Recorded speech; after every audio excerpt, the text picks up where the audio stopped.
정치, 평화, 그리고 사람. 3포인트 뉴스. 이란이 호르무즈 해협을 본격 봉쇄한 것이 지난 3월 초. 세계로 향해야 할 유조선들이 멈춰선 지도 벌써 2달이 넘어가는데요. 미사일이 날아들 때만 해도 곧 세계가 뒤집어질 것 같았지만 폭음은 점차 잦아들었고 말폭탄이 오가는 사이 어느새 우리는 이 전쟁에 익숙해져 버렸습니다. 미국과 이란, 그리고 이스라엘. 이들의 치킨 게임은 현재 어디까지 와 있을까요? 격동의 중동 정세 속 그간 벌어졌던 일들과 이제 발생할 일들, 보이는 사실과 감춰진 의도들을 분석해 봅니다. 2026년 2월 26일 스위스 제네바에서 열린 미국과 이란의 핵협상이 최종 결렬됩니다. 이 결과는 곧 이란 침공의 계기가 됐죠. 핵협상 결렬 후 이틀 뒤인 2월 28일 미국과 이스라엘은 이란 본토를 향한 대대적인 공습과 지도부 참수작전을 개시합니다. 작전명 에픽 퓨리, 역대급 분노, 서사시적인 분노라는 의미라고 하는데요. 이스라엘 측은 여기에 로어링 라이온, 즉 포효하는 사자라는 의미를 덧붙였습니다. 유대 민족을 상징하는 사자의 기상으로 이란 정권을 응징하겠다는 의지였죠. 작전 시작 당일 이란의 종교 지도자인 아야톨라 하메네이가 테헤란 집무실에서 사망합니다. 반미와 반서방을 주창하며 37년간 이란 이슬람 공화국을 사상 통치한 그.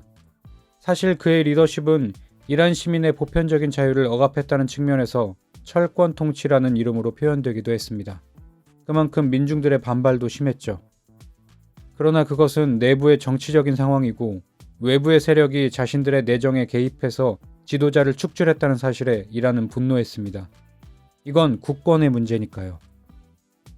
3월 초 하메네이 사망 후 이란 당국은 40일간의 국가 추도기간을 선포하는 한편 대대적인 반격 작전을 시작합니다.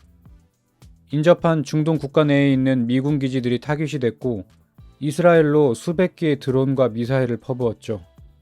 그렇게 전선은 요르단, 바레인, 쿠웨이트, 중동 전역으로 확대됩니다. 이 반격 중에서도 가장 강한 반격은 호르무즈입니다. 3월 2일 이란 혁명수비대는 호르무즈 해협을 봉쇄합니다.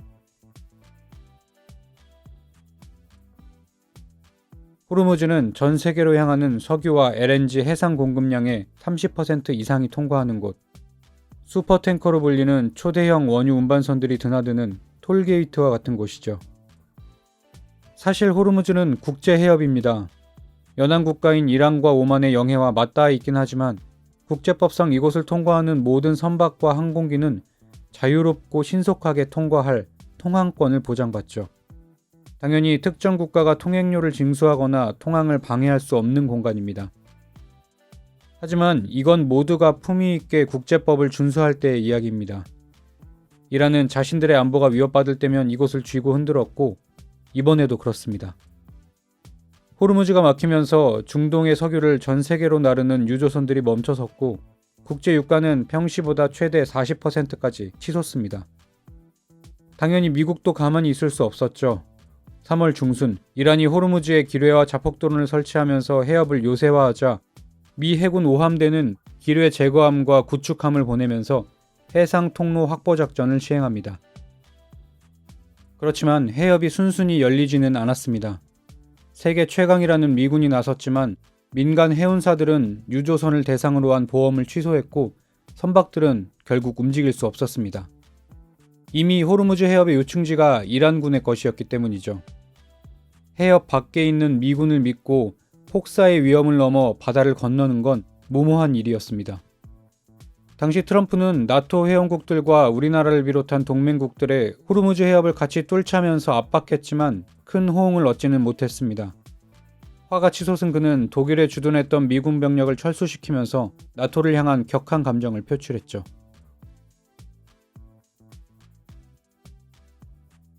그렇게 호르무즈 봉쇄가 장기화되던 국면은 지난 4월 초 또 다른 국면을 맞이합니다. 바로 4월 7일 파키스탄의 중재로 미국과 이란 양국이 2주간의 조건부 휴전에 합의했다는 뉴스가 떴죠. 전쟁 발발 약 한 달 만의 일이었습니다. 휴전이 발표되기 바로 직전까지만 해도 트럼프는 호르무즈 통행을 허용하지 않을 경우 오늘 밤 문명 하나가 사라질 것이라는 끔찍한 발언까지 했는데요. 이제 와서 보면 휴전을 염두에 둔 SNS 마케팅이었는지 모릅니다. 자, 어쨌든 조건부이긴 하지만 휴전이라는 말에 세계는 안심했습니다.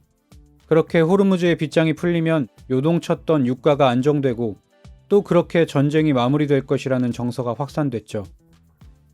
하지만 기대와는 달리 휴전은 원만하게 이루어지지 못했습니다. 두 나라의 이해관계가 달랐기 때문인데요. 미국은 호르무즈 해협의 개방을, 이란은 이스라엘의 레바논 공습 중단을 휴전의 선결 조건으로 내걸었는데 양쪽 다 선뜻 양보하기는 힘든 사안들인데다 마침 이스라엘의 깊은 태클까지 들어왔습니다. 휴전 발표 이틀 후인 4월 9일 이스라엘군은 수도 베이루트를 포함한 레바논 전역을 대대적으로 폭격합니다. 레바논의 무장정파 헤즈볼라는 휴전 합의의 대상이 아니다라는 것이 이스라엘의 명분이었죠. 그렇게 파키스탄 이슬라마바드에서 무르익은 휴전의 분위기는 순식간에 깨져버립니다. 뒤이어 4월 중순부터는 그야말로 진흙탕 싸움이 시작됩니다. 다행스럽게도 휴전 자체가 결렬된 것은 아니지만 이란은 여전히 호르무즈를 묶어뒀고 이에 대응해서 미군은 이란 항구로 들어가는 모든 선박을 막아서죠. 이걸 역봉쇄 또는 네이벌 블로케이드라고 하는데요. 호르무즈 해협 안에서 이란과 소모전을 펼치지 않는 대신 이란 밖에서 이란 전역의 해안선과 항구들을 미군이 아예 둘러쳐버리는 작전을 말합니다. 페르시아만 안과 밖으로, 이란은 안쪽을 막고 미군은 그 바깥을 막아버린 기괴한 상황. 이걸 휴전이라고 봐야 할까요? 그렇게 엎치락 뒤치락하면서 결국 호르무즈를 막은 이란은 국제유가를 뒤흔들면서 무력 시위에 성공하는데요.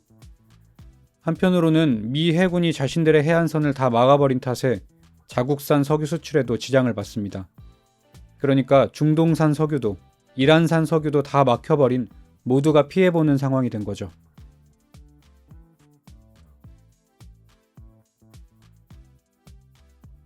(2026년 5월) 현재 미국과 이란, 이스라엘의 전쟁은 한마디로 불안한 교착 상태입니다. 휴전 연장, 종전 협의, 거기에 말폭탄과 국지적인 충돌이 반복되고 있는데요. 적어도 미사일이 오가고 한 국가의 지도부가 참수되는 그런 상황은 아니니 그래도 다행이라고 할 수도 있겠지만 따지고 보면 상황은 더 복잡해졌습니다. 호르무즈를 장악한 이란은 호르무즈 세이프라는 일종의 해상 보험 제도를 출범시켰습니다.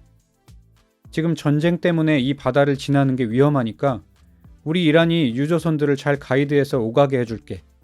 대신 우리에게 보험을 들고 보험료는 비트코인으로 내. 이란이 말하는 해상보험을 쉽게 설명하면 이렇습니다.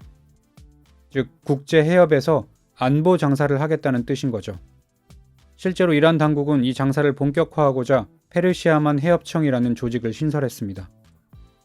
물론 국제법상으로는 전혀 맞지 않는 이야기입니다. 앞서 짚어본 것처럼 호르무즈 해협, 더 나아가 페르시아만은 이란과 오만의 영해와 맞닿아 있긴 하지만 국제법이 보장하는 국제해협입니다. 전 세계 선박들이 자유롭게 항행하던 또 항행해야 하는 바다인 거죠. 당연히 그 연안국들이 통행료를 받거나 통행을 방해하는 것은 명백한 위법, 불법입니다. 하지만 코너에 몰린 이란은 이판사판, 아예 이렇게 된 김에 바다를 쥐고 흔들면서 단단히 한 몫을 챙기겠다는 심산으로 보입니다. 여기에 대한 미국의 반응은 어떨까요? 미국 정부는 이란의 이런 행태를 해적 사업이라며 경고하면서 누가 이란에게 돈을 바치는지 감시하고 혹시 이란과 거래하는 국가나 기업, 해운사가 보이면 제재를 가하겠다고 밝혔습니다.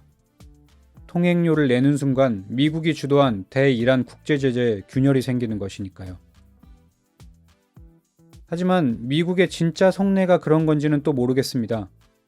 통행료 징수에 대한 미국 정부의 강경한 발표와는 달리 지난 4월 초 트럼프는 이란과의 종전 협상을 언급하면서 호르무즈 해협의 통행료를 미국과 이란의 합작 사업으로 진행하는 방안을 검토 중이라고 답했습니다.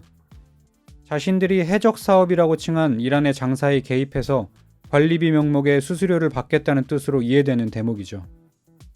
정치적인 고려도 분명 하고 있을 겁니다. 혹 미국이 통행료 사업에 직접 참가하지 않더라도 이란에게 모른 척 호르무즈의 통행료 징수권을 내어주면서 종전을 이뤄내고 그렇게 중동의 평화라는 값진 타이틀을 사오려는 의도는 없는 걸까요? 트럼프 자신의 정치적인 입지를 위해 2년 앞으로 다가온 대선을 염두해서 말입니다. 또 다른 한편으로는 트럼프가 입버릇처럼 말하는 미국 우선주의의 일환일 수도 있습니다. 이제부터 각자의 석유 운송 대가는 각자가 알아서 해라. 즉, 그동안 세계 안보를 지켜온 미국의 헌신, 전 세계 바다에서 선박들의 항행 안전을 보장하던 미군의 역할을 축소하고 이제 그 비용을 알아서들 감당하라는 밑작업일 수 있는 거죠. 만약 미국이 그렇게 페르시아만에서 발을 뺀다면 중동산 석유를 수입하는 국가들이 이란의 강압적인 통행료를 부담하게 될 겁니다. 그 대가를 가장 혹독하게 치를 나라들은 중동산 원유, 이른바 두바이유의 의존도가 높은 중국과 일본, 그리고 대한민국이 될 수도 있습니다. 지금 미국, 그리고 트럼프는 무슨 생각을 하고 있는 걸까요? 전문가들은 현재의 교착 상태가 올 하반기까지 이어질 것으로 전망하면서 트럼프의 대선 일정과 이란의 굶주림이 변수가 될 것이라고 말합니다. 누구의 정치적 목적이든 누구의 독불장군적 행태이든 결국 세계의 공공재를 건드리는 순간 피해자는 우리 모두일 수밖에 없습니다.